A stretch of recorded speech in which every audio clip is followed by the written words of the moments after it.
Assalamualaikum warahmatullahi wabarakatuh. Izin memperkenalkan diri, nama saya Mayru Huriah dengan NIM 2381130192 kelas B5, mengampu mata kuliah praktek Qiraah dengan dosen pengampu Bapak Dr. Cucu Surahman STHI MA.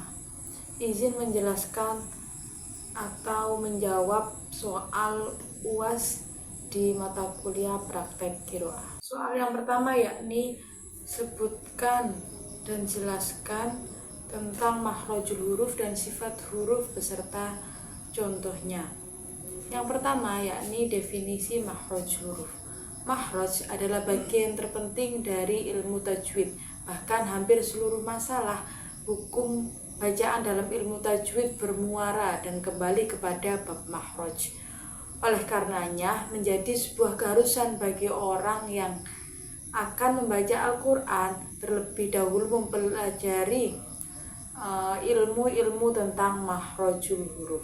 Makhraj ditinjau dari morfologi berasal dari fiil madhi, yakni khoroja yang artinya keluar. Lalu dijadikan berwazan maf'alun yang bersighah isi makan, maka menjadi mahrojun. Dalam bentuk jamaknya adalah mahrojul huruf, yang berarti tempat-tempat keluarnya huruf. Secara bahasa, makhraj artinya tempat keluar, sedangkan menurut istilah makhraj adalah suatu nama yang padanya huruf dibentuk dan diucapkan. Makhrajul huruf dibagi menjadi 17 bagian dan dirinci menjadi 5 tempat, yakni yang pertama ada al-jauh, yakni kelompok rongga mulut terdapat 1 makhraj, dan yang kedua adalah al-khalq, yakni kelompok tenggorokan terdapat 3 makhraj, dan yang ketiga adalah al-lisan atau kelompok lidah terdapat 10 makhraj, dan yang keempat adalah asyafatain, yakni kelompok 2 bibir terdapat 2 makhraj, dan yang kelima adalah al-khayshum, kelompok rongga hidung terdapat 1 makhraj. Selanjutnya adalah sifat huruf. Sifat huruf menurut bahasa ialah maqamah bisyai, yang artinya sesuatu yang melekat atau menetap pada sesuatu yang lain. Adapun sifat huruf menurut istilah adalah cara baru bagi keluarnya huruf ketika sampai pada tempat keluarnya, baik berupa jahar, rahwah, hams, syiddah, dan sebagainya. Macam dari sifat huruf. Yang pertama adalah lazimah, ialah sifat yang tetap atau pasti ada untuk setiap sebutan huruf dalam sebuah kondisi, tidak terpisah dari suatu huruf itu dan sama seperti pada kondisi berbaris maupun mati atau sukun. Sifat ini juga dikenal dengan sebutan sifat yang memiliki lawan kata. Yang kedua adalah sifat aridhoh, adalah sifat mendatang yang berubah-ubah untuk suatu huruf yang ada kalanya terpisah dari huruf dan menyertainya pula pada kondisi yang lain seperti tarkik atau tipis, tafhim atau tebal, gunnah, idgham atau ikhfa, panjang atau pendek, dan seumpamanya. Sifat ini juga dikenal sebagai sifat yang tidak memiliki lawan. Selanjutnya adalah hukum nun sakinah dan tanwin. Yang pertama adalah idhar halki, idhar jelas dan halki di kerongkongan. Di dalam ilmu tajwid, definisi dari idhar halki adalah apabila ada hukum nun sukun atau tanwin bertemu dengan salah satu huruf idhar, yakni ha, hamzah, ha, kho, ain, ghin, maka bacaan tersebut termasuk dengan hukum bacaan idhar halki. Dibacanya harus dengan jelas di kerongkongan. Contohnya adalah man amana. Yang kedua adalah ikhfa. Ikhfa artinya samar-samar. Nah, definisinya adalah apabila ada hukum nun sukun atau tanwin bertemu dengan salah satu huruf ikhfa, yakni kaf, qaf, fa, to, zo, sod, dot, sin, shin, za, dha, dal, ja, sa, ta, maka cara membacanya dengan samar-samar. Contohnya adalah wa mangkana. Selanjutnya adalah hukum bacaan idgham. Idgham ada dua, yakni idgham bi ghunna dan idgham bila ghunna. Yang pertama adalah idgham bi ghunna. Idgham artinya memasukkan bi dengan ghunnah, mendengung. Definisinya adalah apabila ada nun sukun atau tanwin bertemu dengan salah satu huruf idgham bi ghunna, yakni ya, nun, mim, waw, maka cara membacanya adalah memasukkan dengan mendengung. Contohnya adalah miwali. Kemudian idgham bila ghunnah. Idgham artinya memasukkan bila dengan tidak ghunnah, mendengung. Jadi definisinya adalah apabila ada nun mati atau tanwin bertemu dengan salah satu huruf idgham bila ghunnah, yakni huruf lam dan ro, maka cara membacanya memasukkan dengan tidak mendengung. Contohnya mir rabbi. Kemudian hukum bacaan iklab. Iklab artinya menukar atau mengganti. Definisinya adalah apabila ada nun sukun atau tanwin bertemu dengan huruf ba, maka cara membacanya dengan menukar atau mengganti. Contohnya adalah mim ba'di. Kemudian yang ketiga adalah hukum bacaan mat. Mat dibagi menjadi dua, yakni yang pertama adalah mat tobi'i atau mat asli. Definisinya atau macam-macam dari mat tobi'i adalah yang pertama apabila terdapat alif berdiri. Nah, itu maka termasuk dengan bacaan mat tobi'i. Contohnya aroda. Kemudian selanjutnya adalah apabila terdapat kasroh bertemu dengan ya sukun, maka bacaan tersebut termasuk dengan bacaan mat tobi'i. Contohnya adalah rohimah. Nah, yang ketiga apabila ada dhammah bertemu dengan waw sukun, maka bacaan tersebut termasuk dengan bacaan mat tobi'i. Contohnya adalah yasumu. Selanjutnya adalah mat far'i. Mat far'i artinya mat panjang dan far'i bercabang. Cabangnya dibagi menjadi 13 cabang, yakni yang pertama adalah mat badal. Mat badal adalah setiap hamzah yang dipanjangkan 2 harokat sebagai pengganti hamzah terhilangkan. Contohnya adalah adama. Selanjutnya adalah mat far'i, artinya mat panjang, far'i artinya bercabang. Mat far'i dibagi menjadi 13 bagian, yakni yang pertama ada mat badal. Mat badal yaitu setiap hamzah yang dipanjangkan 2 harokat sebagai pengganti hamzah yang terhilangkan. Contohnya adama. Kemudian ada mat iwad. Mat iwad yaitu mat yang terjadi ketika berwakof pada huruf yang berakhiran fathatain atau 2 fathah. Contohnya aliman, hakiman. Kemudian yang selanjutnya adalah mat tamkin, yaitu mat yang terdapat pada huruf ya bertasdid bertemu dengan ya mati. Contohnya wa idza huyitum. Nah, itu adalah contoh dari mat tamkin. Kemudian mat wajib mutasil.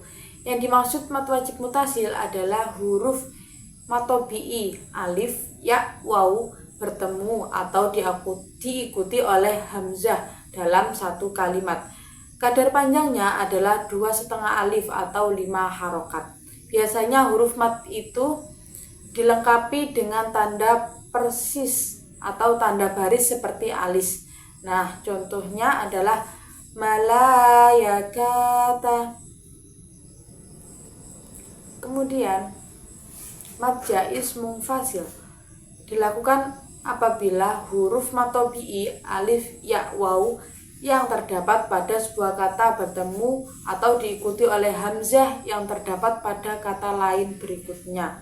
Kadar mat atau panjang bunyinya ada 3 macam, yakni 2 harokat, 4 harokat, dan yang terakhir adalah 5 harokat ketika membaca tartil. Contohnya adalah inna anzalna. Kemudian mat silah tawilah, artinya hak domir yang bertemu dengan hamzah yang dibaca panjangnya 4 atau 5 harokat ketika wasol dan berubah menjadi mati ketika terdapat waqaf. Contohnya yashfa'u indahu illa biidnih. Kemudian adalah mat silah qasiroh. Mat silah qasiroh panjangnya 1 alif atau 2 harokat pada hak domir yang biasanya ditandai dengan baris depan terbalik atau baris berdiri di bawah dan didahului oleh huruf yang bertanda baris fathah atau kasroh. Contohnya adalah malahu ahlihi. Kemudian adalah mat aridul li sukun, yaitu dilakukan apabila huruf mat tabi'i bertemu atau diikuti oleh sebuah huruf hidup di dalam sebuah kata serta membacanya diwaqafkan. Kadar mat dan panjang bunyinya ada 3 macam, yakni 2 harokat, 4 harokat, dan 6 harokat. Contohnya adalah syadidul iqab atau maliki yaumiddin. Kemudian selanjutnya adalah mat lazim musaqal harfi. Mat lazim musaqal harfi adalah pemanjangan bunyi mat yang dilakukan terhadap huruf-huruf yang terdapat pada permulaan surat atau mafatihus suwar yang lazim disebut ayat mutasyabihat. Yang tersebut mat lazim musaqal harfi ini ada di 8 huruf, yakni nun, qaf, shad, ain, sin, lam, kaf, dan mim. Kadar matnya adalah 3 alif atau 6 harokat. Biasanya di atas huruf tersebut diberi alis. Melafalkannya seperti mengucapkan huruf-huruf hijaiyah. Contohnya adalah qaf, nun. Selanjutnya mat lazim mukhaffaf harfi. Mat lazim mukhaffaf harfi disebut atau pemanjangannya bunyi huruf yang dilakukan terhadap huruf-huruf yang terdapat pada permulaan ayat, tetapi panjangnya hanya 1 alif atau 2 harokat. Yang termasuk dalam mat lazim mukhaffaf harfi adalah huruf-huruf ro, ha, to, ya, dan ha. Huruf-huruf tersebut biasanya diberi tanda baris berdiri di atasnya. Contohnya adalah toha. Kemudian mat lazim musaqal qilmi. Mat lazim musaqal qilmi adalah pembanjangan bunyi yang dilakukan apabila ada mat tabi'i bertemu dengan huruf bertanda tasydid dalam sebuah kata. Kadar matnya ada 3 alif atau 6 harokat. Contohnya wa ma min dabbah. Nah, itu adalah contohnya. Kemudian mat lazim mukhaffaf qilmi adalah sebuah mat badal yang bertemu dengan huruf mati dalam sebuah kata. Kadar matnya ada 3 alif atau 6 harokat. Mat ini hanya terdapat pada Quran surat Yunus ayat 51 dan 91, yakni al-ana. Kemudian adalah mat layin. Mat layin terjadi apabila suatu huruf yang bertanda baris fathah bertemu dengan atau diikuti oleh huruf ya atau waw sukun ketika dibaca waqaf. Kadar matnya dibagi menjadi 3, yakni 2 harokat, 4 harokat, dan 6 harokat. Contohnya adalah khaufun. Kemudian mat farq yang terakhir adalah mat farq. Mat farq adalah mat badal yang diikuti oleh huruf bertanda tasydid. Kadar matnya yakni 3 alif atau 6 harokat. Disebut mat farq karena dengan mat tersebut dapat dibedakan antara kalimat tanya istifham dengan kalimat berita. Farq artinya beda. Contohnya Allahu khairun amma yusyrikun. Yang keempat adalah waqaf. Waqaf secara terminologis berarti berhenti. Para ulama qurra mendefinisikan waqaf dengan memutus suara di akhir kalimat atau ketika membaca Al-Quran selama masa bernafas, tetapi jika lebih pendek dari masa bernafas itu maka disebut sakta. Jadi waqaf adalah berhenti. Macam-macam atau pembagian-pembagian waqaf adalah, yang pertama adalah waqaf ihtibari, yakni waqaf yang dilakukan untuk mencoba bagaimana sebenarnya berhenti saat membutuhkan berhenti. Kemudian yang kedua adalah waqaf intidori,